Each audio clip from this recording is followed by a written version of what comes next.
Tersisa satu kesempatan, pelatih Guinea tantang Garuda Muda di play-off.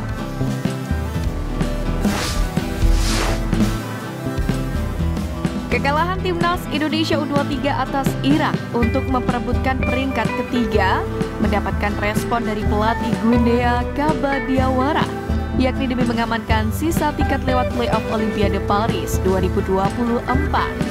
Sebagaimana diketahui, Garuda Muda harus mengakui keunggulan Irak lewat drama pertandingan yang cukup melelahkan. Sempat unggul terlebih dahulu lewat gol berkelas Ivar Jenner, Irak mampu menyamakan kedudukan hingga laga berlanjut di babak extra time.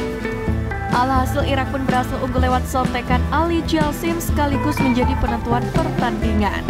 Meski tak menjadi juara ketiga Piala Asia U23 2024, timnas Indonesia U23 masih memiliki kesempatan, yakni untuk lolos ke Olimpiade Paris 2024. Di mana mereka harus bisa mengalahkan timnas Guinea U23 di babak play-off yang berlangsung pada 9 Mei mendatang di Paris, Prancis. Menanggapi hal tersebut, pelatih Guinea Kaba Diawara mengaku telah melakukan analisa mengenai ciri khas sepak bola Asia. Menurutnya, tim-tim Asia memiliki kemampuan baik saat bertahan dan pantang menyerah meski sedang dalam kondisi tertinggal. Mereka adalah tim yang terorganisir dengan sangat baik. Disiplin adalah inti dari sistem permainan mereka. Mereka juga sangat tangguh. Tim-tim Asia memiliki ciri khas untuk tidak menyerah, ujar Kaba Diawara. Di sisi lain, jika berhasil meraih kemenangan di babak play-off, timnas Indonesia U23 akan mengakhiri penantian 68 tahun tampil di Olimpiade. Pasalnya, tim Merah Putih terakhir kali tampil di Olimpiade Melbourne 1956. Bila lolos ke Olimpiade Paris 2024, jalur play-off, timnas Indonesia U23 juga akan mendapatkan tantangan berat melewati fase grup. Sebab Raffles Strike dan kawan-kawan akan satu grup dengan timnas Amerika Serikat U23, timnas Selandia Baru U23 dan tuan rumah timnas Prancis U23 di grup A.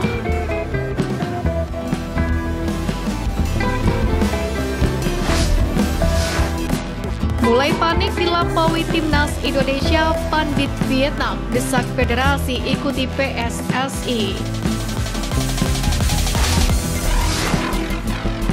Perkembangan timnas Indonesia yang terbukti sejak Piala Asia 2023, kualifikasi Piala Dunia 2026, dan Piala Asia U23 tampak membuat sang rival Vietnam panik.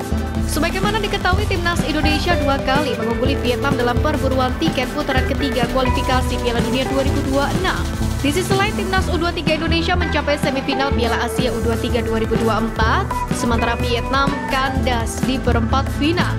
Transformasi pesat tersebut merupakan hasil dari program naturalisasi PSSI di bawah kepemimpinan Erick Thohir. Teranyar, PSSI telah menyelesaikan proses naturalisasi dari Martin Paes, yang mana memiliki darah Indonesia dari sang nenek yang berasal dari Kediri, Jawa Timur. Namun, proyek naturalisasi PSSI ini tidak berhenti di situ dengan sejumlah nama lain tengah menjalani proses yang sama, seperti Calvin Verdong dan juga Jens River. Bahkan rumor terbaru menyebutkan naturalisasi Kevin Dick semakin nyata. Sontak perkembangan pesat tim Merah Putih dengan hadirnya pemain keturunan tampaknya membuat publik Vietnam panik. Media setempat Tan Nien menilai Vietnam saat ini telah dilampaui oleh Indonesia di semua level usia. Menurut Tan Nien, hal inilah yang menimbulkan kebutuhan untuk lebih meningkatkan efektivitas kebijakan naturalisasi. Pandangan yang sama juga disampaikan oleh pakar sepak bola Vietnam Ngo Quang Tuc. Ia menilai Federasi Sepak Bola Vietnam atau VFF harus lebih serius dalam memanfaatkan pemain diaspora di luar negeri. Kami memiliki 6 juta orang Vietnam di luar negeri, namun sebagian besar dari mereka berbasis di Amerika Serikat, negara yang tidak terlalu antusias dengan sepak bola. Hal ini sangat berbeda dengan populasi diaspora Indonesia yang berbasis di Belanda yang memiliki tradisi sepak bola terkuat, ujar Quang Tuc. Tak bisa dimungkiri kebijakan PSSI mendatangkan pemain keturunan terbilang jitu mengingat sang pelatih Sintayong juga memiliki visi untuk membangun akar sepak bola Indonesia. Pemain keturunan tak hanya untuk meningkatkan kualitas, namun juga bisa membantu perkembangan para talenta tanah air yang sama-sama memiliki darah Indonesia dan bertekad membawa Garuda mendunia.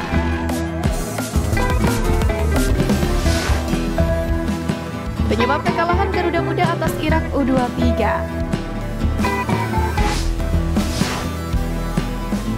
Pertama, tidak bermain efektif. Garuda Muda sebetulnya bermain lebih baik dengan mencatatkan 52% penguasaan bola. Namun mereka gagal tampil efektif.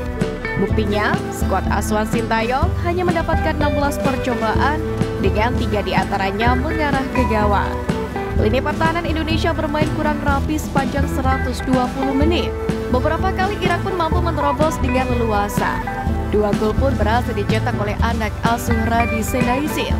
Masalah ini pun perlu segera dibereskan oleh Timnas Indonesia U23.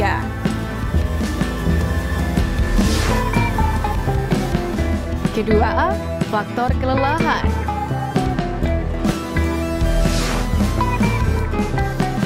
Bisa dibilang gol kedua Irak yang dicetak oleh Ali Jassim pada menit 96 berasal dari kelengahan punggawa Garuda Muda. Sebuah bola dilepaskan dari belakang lewat umpan lambung ke area pertahanan. Akan tetapi Justin Hubner kurang tenang dan tidak mengantisipasi bola dengan baik. Ali Jassim lalu bisa menaklukkan Hernando dalam situasi 1 lawan 1. Sintayong sendiri menjelaskan bahwa Witan Sulaiman mengalami kelelahan usai menjalani laga berat sejak menyingkirkan Korea Selatan di babak perempat final. Ketiga, egois.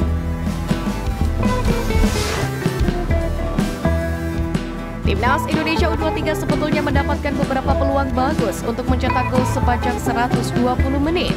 Namun kurang tenang dalam menyelesaikan akhir menyebabkan gol kedua gagal tercipta. Marcelino Ferdinand tercatat banyak membuat peluang lewat tembakan jarak jauh yang meleset dari target. Hal itu perlu dibenahi demi efektivitas memanfaatkan secuil peluang di laga krusial. Sementara itu di laga playoff kontra Guinea mendatang, harapannya Sintayong mampu mengantisipasi masalah tersebut dan mampu kembali meracik permainan terbaik untuk mengamankan tiket terakhir lolos Olimpiade Paris 2024.